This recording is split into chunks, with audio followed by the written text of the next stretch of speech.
What happened at the recent G20 summit in New Delhi? This is a question many are asking, and today we'll delve into the details.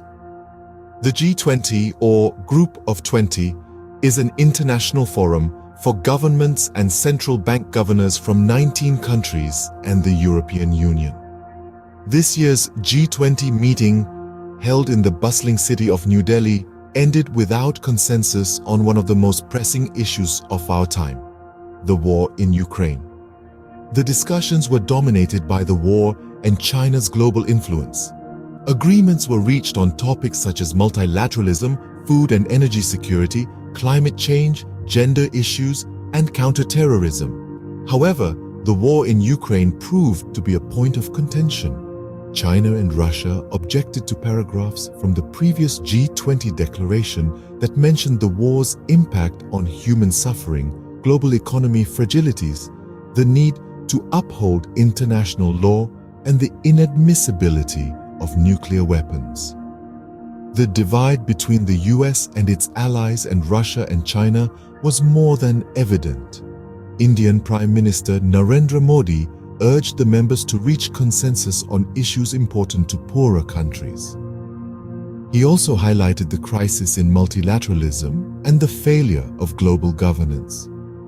US Secretary of State Antony Blinken emphasized US efforts to bolster energy and food security and called on Russia to end its war of aggression in Ukraine. The split over the war in Ukraine overshadowed the proceedings and threatened to further strain US-China ties. China accused the US of promoting war and violating Chinese sovereignty. Russia criticized US policies and accused the West of seeking revenge for its declining dominance. Aside from the geopolitical tensions, the G20 summit was an opportunity for India to demonstrate its diplomatic clout and convince other nations to agree to a common agreement. However, the G20 is a divided group with competing agendas, and there is a risk of failing to reach a joint communique.